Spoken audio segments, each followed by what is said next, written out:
Students, आज हम class 6 का चैप्टर फर्स्ट एक्सरसाइज 1.4 करेंगे। तो देखो इसका क्वेश्चन नंबर 4 है अपना, round of the following number two the nearest lakh, 10 lakh, crore and 10 crore. तो देखो जैसे अपना है, इसका ए पार्ट हम कर रहे हैं।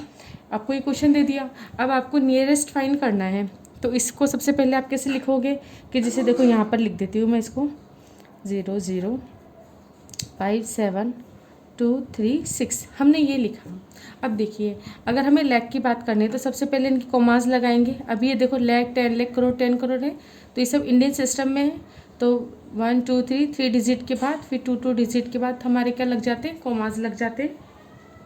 अब हमें लैख की बात करनी है तो देखो 1 10 100 1000 10,000 लाख। तो लैख हमारा कितना है, लैख हमारा ये है, तो लैख तो ज़ीरो है, ये लैख है हमारा। तो इससे पहले वाली डिजिट ये 5 है ना, तो 5 क्या है, 5 के इक्वल है। तो जब 5 के इक्वल होता है तो हम क्या करते हैं, आगे +1 कर देते हैं। तो जब इसमें आगे +1 कर देंगे तो किस में कन्वर्ट हो जाएगा, ये 0 1 0 1। अब बाकी की पीछे की सारी डिजिट क्या हो जाएंगी, 0 0 0 0 0 इस तरीके से। तो ये बन जाएगा। तो इसी को हमें यहाँ पर लिख देना। अब बस इसमें यहाँ पे क्या लिखोगे आप, जैसे 5 = 5 है ना इस पोजीशन पर, तो आप क्या लिखोगे 5 = 5, ये रीज़न हो गया अपना। और उसके बाद आप ये क्या करोगे, इसका आंसर लिख दोगे। तो कितना आ जाएगा 3 0 1 2 3 कोमा, फिर 2 0 1 2 कोमा, फिर 1 0 1, ये आंसर आ जाएगा आपका। तो देखो इसको मैंने यहाँ पे करके दिखा दिया है। फिर आप इसको इस तरीके से लिखोगे। इसके बाद है अब 10 लाख। तो अगर अपन 10 लाख की बात करते हैं तो ये तो अपना कितना हो गया, लाख पर हो गया। अब हम 10 लाख की बात करते हैं। 10 लाख पे देखो तो ये लाख आ गया। अब 10 लाख पर क्या है, इसको वापस लिख देते हैं ताकि आपको कन्फ्यूज़न नहीं होगा। जैसे ये लिख लिया हमने। अब देखो यहाँ पर लाख था तो ये अपना कितना हो जाएगा, 10 लाख, 10 लाख हो गया। अब 10 लाख है तो उससे पहले वाला ये नंबर देखेंगे, ये 0। तो इस 0 की अगर हम बात करें तो 0 इज़ लेस देन 5। तो ये लेस देन 5 है तो यहाँ पे +1 नहीं होगा। अब ये सब डिजिट 0 हो जाएगी और ये ऐसा कैसा रहेगा। तो ये कितना हो जाएगा, यहाँ पे रीज़न 0 इज़ लेस देन 5। तो हम क्या बोल देंगे कि देखो अगर ये इससे लेस देन 5 है ना तो यहाँ से यहाँ तक का सब 0 हो जाएगा। तो पहले 1 2 3 0 कोमा, फिर 2 0 कोमा, उसके बाद फिर 0 फिर 1, ये आ जाएगा। तो इसको अपन लिख लेते हैं, कितने 0 हैं देखो 1 2 3 4 5 6 7। तो लिख देते हैं 1 2 3 4 5 6 7, 3 कॉमास, फिर 2 कॉमास, ऐसे। अभी 10 लाख आ गया। अब इस तरह से करोड़ का करते हैं अपन वापस से 2 3 6। अब देखिए यहाँ पर हम 10 लाख तक आ गए थे। 10 लाख के बाद क्या आएगा, करोड़। देखो 1 10 100 1000 10,000 लाख, 10 लाख और ये करोड़। तो अपना ये क्या है, करोड़। तो करोड़ से पहले ये 0, ये 0 भी क्या है, लेस देन 5 है। तो जब ये लेस देन 5 है तो हम क्या लिख देंगे, सेम एज इट इज़ आ जाएगा ये। तो ये पूरे के पूरे 0 हो जाएंगे। तो कितने हैं यहाँ पे 1 2 3 4 5 6 7। तो कितने 0 आ जाएंगे, 1 2 3 4 5 6 7 0 आ जाएंगे। इस तरीके से ये बन जाएगा। तो इसको यहाँ पे लिख लीजिए आप। ये भी कितना आ जाएगा, 0 इज़ लेस देन 5। तो 1 2 3 4 5 6 7, 3 कॉमास ये। उसके बाद देखो अब 10 करोड़ के लिए पूछा है तो 10 करोड़ यहाँ पे डिजिट तो है ही नहीं, तो ये क्या आ जाएगा, अपना क्रॉस आ जाएगा। तो इस तरीके से ये क्वेश्चन ए अपना हो जाएगा। इसी तरीके के आप बाकी के क्वेश्चन करोगे। अब हम करेंगे नेक्स्ट क्वेश्चन, ये आप कर लोगे बस। आप जैसे अब यहाँ पर ही मैंने ए डाल दिया ना, इसी तरह से आपको ए की बॉक्स बनाना है। इसके बाद यहाँ पे बी डाल के फिर बाकी के कर देना और ये रीज़न लिख देना, ताकि क्या हो जाएगा, आपको याद रहेगा। ठीक है। या फिर आप अगर ये ना लिखो तो डायरेक्ट ये लिखोगे, तो उसके बाद आपको ये बनाना है ताकि आपको याद रहे कि हम ऐसा कर रहे हैं तो क्यों कर रहे हैं। तो ये हमारे क्या आ जाएंगे, ये सब हमारे क्या है, राउंड ऑफ है। राउंड ऑफ या बोल दो आप राउंडिंग ऑफ द नियरेस्ट, ये सब नंबर। तो आप यहाँ पे लिख दो राउंडिंग ऑफ द नियरेस्ट, ये। और ये सब में आ जाएगा फिर ऐसे। इस तरीके से क्वेश्चन नंबर आपका 4 कंप्लीट हो जाएगा। इसी के आप A B C D सारे इसमें से बड़ी सी बनाना, और जिस तरह से मैंने A का कराया ना उसी तरह से B और C आपको करना है। देखिए क्वेश्चन नंबर 6 है अपना, estimate the difference to the nearest 100। अब इसमें आपको ये दे दिया, तो सबसे पहले हमें क्या करना है, इनके एस्टिमेट निकालना है, उसके बाद उनका डिफरेंस निकालना है, और वो भी कहाँ तक, नियरेस्ट 100। तो देखो अगर हम इसकी बात करें फर्स्ट वाले की, हमने लिखा, अब इसका क्या लिखेंगे हम, नियरेस्ट 100, नियरेस्ट 100 है ना, और यहाँ पे राउंडिंग फिगर लिख दो, राउंडिंग ऑफ नियरेस्ट 100 कितना आ जाएगा, देखो ये 1 10 100, तो 100 पर है ये, तो इससे पहले 0 है, 0 इज़ लेस देन 5, तो जब ये लेस देन 5 है तो क्या चाहिए, बाकी के सब 0 और 29 बचेगा, तो 29 और ये 0, ये आ जाएगा, ये हमारी क्या हो जाएगी, एस्टीमेट, या फिर आप इसको यहाँ पे क्या लिख सकते हो, एस्टीमेट। ठीक है, अब इसके बाद सेकेंड है अपना ये वाला 437। अब इसको देखो, इसमें 100 के लिए ना, तो 1 10 100, ये हमारा क्या है, 100 है, तो उससे पहले वाला 3 इज़ लेस देन 5, तो हम क्या करेंगे, अगर ये लेस देन 5 है तो कितना हो जाएगा, 4, और बाकी के दोनों 0 हो जाएंगे, ये भी हमारे क्या, एस्टीमेट आ गया। अब हमें क्या करना है, इन दोनों के एस्टीमेट हमने निकाली, अब हमें डिफरेंस फाइंड करना है, तो डिफरेंस क्या हो जाएगा, डिफरेंस हम क्या करेंगे, 2900 में से कितने माइनस करेंगे, 400, तो 0 0, ये कितना हो जाएगा आपका 5, और ये 2, ये आंसर आ जाएगा आपका। अब देखिए क्वेश्चन नंबर 5 है, क्वेश्चन नंबर 5 में क्या है, एस्टीमेट द सम। अब आपको इन सब के एस्टीमेट निकालने हैं, फिर उनका आपको सम करना है। तो सबसे पहले अपन करते हैं 6 4 7। अब देखो यहाँ पर 1 2 3 डिजिट है, तो 1 10 100 पर आ रहा है ना, तो इसलिए हम क्या करेंगे, 100 पर ही फाइंड करेंगे सबका एस्टीमेट। तो 1 10 100, तो 6 पर क्या आ रहा है अपना 100, तो इससे पहले वाला 4 है, तो 4 इज़ लेस देन 5, जब 4 इज़ लेस देन 5 है तो हम क्या लिख सकते हैं, इसको हम लिख सकते हैं 600, ये क्या हो जाएगा, एस्टीमेट वैल्यू। इसके बाद 736, इसमें भी ये 1 10 100 पर है, तो 3 हमारा क्या हो जाएगा, 3 इज़ लेस देन 5, तो 3 जब लेस देन 5 है तो हम क्या बोल सकते हैं, इसको ब्रैकेट में लिखना है ना, हम क्या लिखेंगे, अभी 0 हो जाएंगे, तो 700, ये हमारे क्या आ जाएगा, एस्टीमेट वैल्यू। इसके बाद नेक्स्ट है 1548। अब देखो जैसे इसमें 1 10 100 और ये कितना है 1000, लेकिन हम सब 100 पर निकाल रहे हैं ना, तो इसका भी किस पे निकालेंगे, 100 पर। तो 1 10 100 पर हमारा क्या है 5, तो इससे पहले 4 है, तो 4 इज़ लेस देन 5 है, 4 इज़ जब लेस देन 5 है तो हम कैसे लिख देंगे इसको, ये सब 0 हो जाएंगे, तो हमारा कितना जाएगा 1500, ये भी क्या हो जाएगा हमारा एस्टीमेट वैल्यू आ गई। इसके बाद देखो अब हमें क्या करना है, इन सब का हमको सम करना है, तो एस्टीमेट द सम कितना आ जाएगा, इन सबको प्लस कर दो, और जब आप इन सबको प्लस करोगे तो आपकी वैल्यू कितनी आ जाएगी, यहीं पे लिख देते हैं अपन 2800 आंसर। तो आपको इस तरीके से जब एस्टीमेट ऑफ द सम बोला है या डिफरेंस बोले हैं, तो सबसे पहले तो आप एस्टीमेट निकालो, उसके बाद उनका सम कर लो, अगर डिफरेंस पूछा है तो डिफरेंस कर लोगे आप। देखिए नेक्स्ट क्वेश्चन है क्वेश्चन नंबर 7, इसमें एस्टीमेट द प्रोडक्ट करना है हमें। तो सबसे पहले इन सबका एस्टीमेट निकालेंगे, तो 285 इसका एस्टीमेट कितना आ जाएगा आपका, देखो 1 10 100, तो 100 पर अपने कितना आ रहा है 2, तो इससे पहले 8 इज़ ग्रेटर देन 5, तो जब इससे ज़्यादा है तो कितना हो जाएगा, आगे हमारे +1 हो जाएगा ना, तो कितना हो जाएगा 0 0 और ये 300 हो जाएगा। इसके बाद है नेक्स्ट ये वाला 5463। अब इसमें देखिए 1 10 100 और ये 1000, अब यहाँ पे अगर हम 1000 पे देखें तो 1000 पे कितना आ रहा है 5, तो इससे पहले हमारा कितना है ये है। अब इस पर अगर हम बात करें तो 4 इज़ लेस देन 5, तो ये कितना हो जाएगा 0 0, तो हम क्या लिखेंगे 0 0 0 और ये 5 ऐसे आ जाएगा। अब इन दोनों के एस्टीमेट है ये सब, एस्टीमेट वैल्यू, ये भी हमारी क्या है एस्टीमेट वैल्यू है।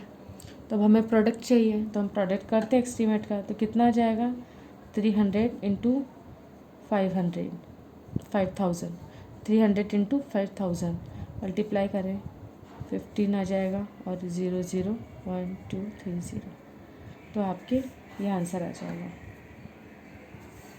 अब इसी तरीके से आपको क्वेश्चन करने हैं। इसके बाद है नेक्स्ट क्वेश्चन, क्वेश्चन नंबर 8। देखिए क्वेश्चन नंबर 8 है अपना एस्टीमेट द क्वोशिएंट। अब हमें इसका निकालना है, तो हम क्या करेंगे, सबसे पहले इसको लिखेंगे। अब ये किसके एस्टीमेट है, तो देखो 1 10 100 1000, यहाँ पे क्या है हमारा 1000। इससे पहले हमारा 9 इज़ ग्रेटर देन 5, जब भी ग्रेटर देन 5 है तो हम क्या बोलेंगे, जब भी ग्रेटर देन 5 होता है ना तो यहाँ पे क्या हो जाता है +1 हो जाता है, तो बाकी के सब 0, तो 0 0 0 और ये 7 + 1 8 हो जाएगा। ये क्या आ जाएगी हमारी एस्टीमेट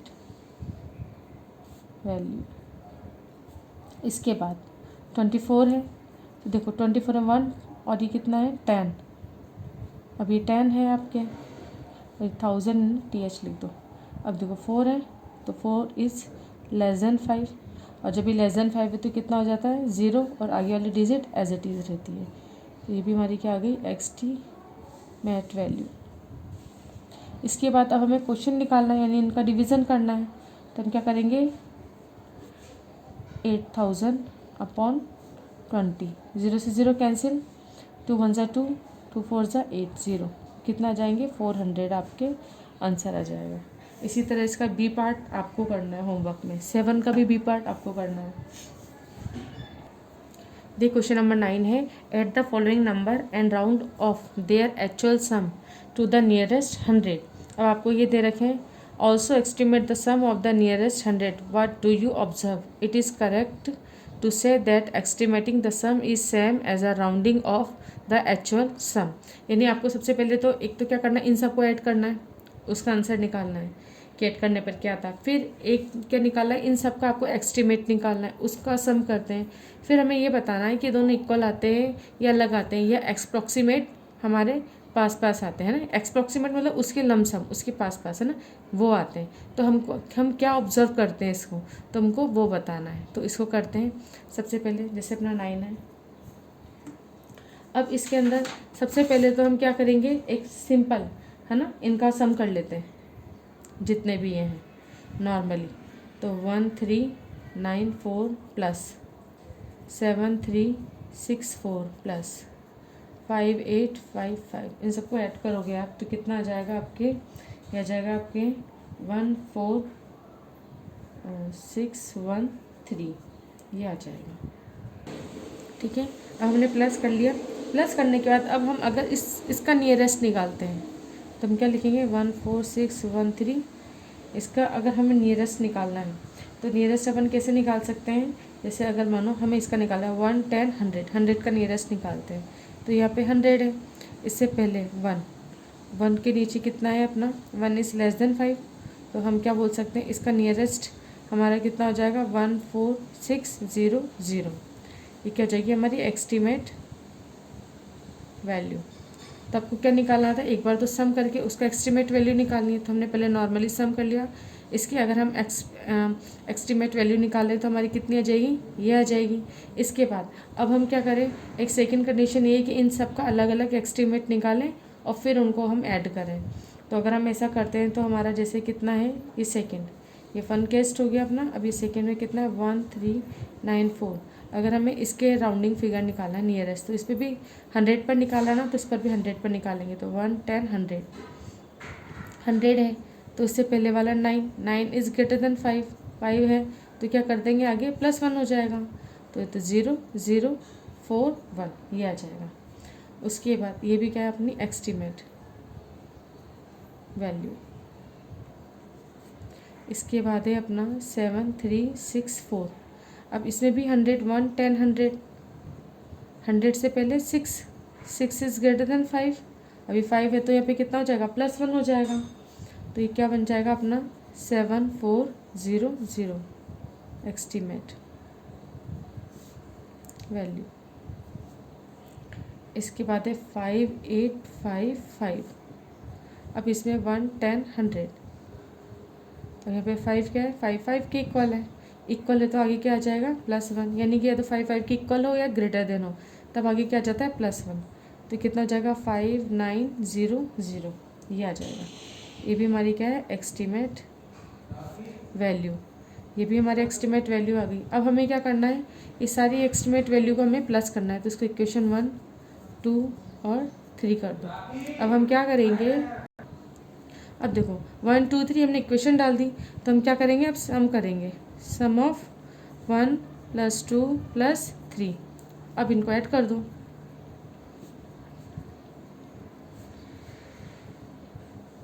ऐड करने पर अपने कितना आ जाएगा 14700, ये आ जाएगा। देखो तो अब इसका आंसर तो कितना है, ये है, और जब हमने इसको प्लस किया था तो इसका आंसर कितना आया था, ये। तो इसको अपन ए बोल देते हैं और इसको ऐसे आंसर ना लिख के ऐसे बी लिख दो, ए और बी।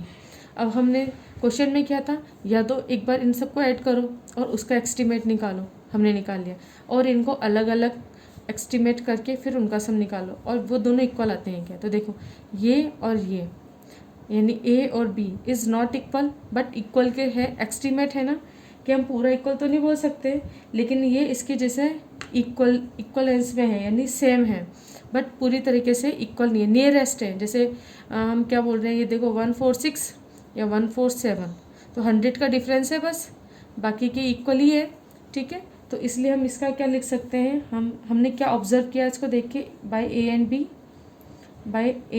एंड बी हम क्या बोल सकते हैं, we observe that estimating the sum is closed है ना, देखो ये इसके, फिर हम क्या लें, close to the rounded value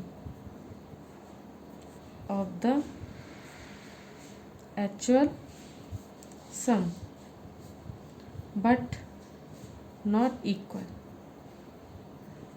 तो है नहीं, लेकिन उसके क्लोज्ड है। देखो ए और बी क्या है, क्लोज तो है बट इक्वल नहीं है। तो इस तरीके से क्वेश्चन नंबर 9 करोगे आप। क्वेश्चन नंबर 9 मोस्ट है आपका, इसको अच्छे से प्रैक्टिस कीजिएगा। क्वेश्चन नंबर 10 है आपका, इन 2011 the number of children deprived from school in Uttar Pradesh were this and in the Madhya Pradesh they were this. Estimate the total number of the children deprived from school education in these two state. तो अब इसमें आपको क्या करना है कि देखो आपको यूपी का दे रखा है, कितना है, इतने हैं, जबकि एमपी में आपके कितने दे रखे हैं, इतने दे रखे हैं, है ना। यानी कि यूपी में चिल्ड्रन कितने हैं, अपने नंबर ऑफ चिल्ड्रन इतने हैं, और जबकि एमपी के इतने। फिर आपको क्या निकालना है, estimate the total number of children. तो आपको estimate total number of children निकालना है। तो अगर यूपी की बात कर रहे हैं, हम क्या करें, the number of children in UP, है ना, या फिर यहाँ पे लिख दो from school, from UP school, या फिर from school in UP, school in UP के कितने हैं, एक तरीके से 896301। इसके बाद एमपी के कितने, the number of children from school in MP, ऐसे लिखो एमपी। इसके कितने अपने 286310। अब हमें एस्टिमेट टोटल निकालना है, तो इसको अपन 1 और इसको 2 बोलेंगे। तो हम क्या लिखेंगे, बाय 1 हम लिख दिया हमने 896301। अब इसके एस्टिमेट निकालेंगे हम। तो इसका एस्टिमेट देखो यहाँ से निकालेंगे, टोटल राउंड ऑफ पे निकाल लेते हैं। तो 1 10 100 1000 10,000 और लाख। तो ये किस पर आ रहा है, लाख। तो इससे पहले वाला 9 क्या है, ग्रेटर देन 5 है। जब ये ग्रेटर देन 5 है तो हम इसे क्या कर सकते हैं, ये 0 हो जाएगा और यहाँ पे +1 हो जाएगा। तब कि कितना आ जाएगी, 9, बाकी 1 2 3 4 5 0 आ जाएंगे। 1 2 3 4 5 0 लिख दिया हमने। उसी तरीके से इसका लिखना है हमको, सेकेंड का, बाय सेकेंड। अब हम क्या लिखेंगे 286310। अब इसमें भी देखो यहाँ तक लेंगे हम, तो 1, 10, 100, 1000, 10,000 और लैख। तो ये कितना आ जाएगा, लैख। तो इससे पहले 8 है, 8 इज़ ग्रेटर देन 5, और जब ग्रेटर देन 5 है तो क्या हो जाएगा +1, तो कितना बन जाएगा 2 का हो जाएगा 3, ओके 1 2 3 4 5, 5 0 आ जाएगा, 1 2 3 4 5 0 आ जाएगा।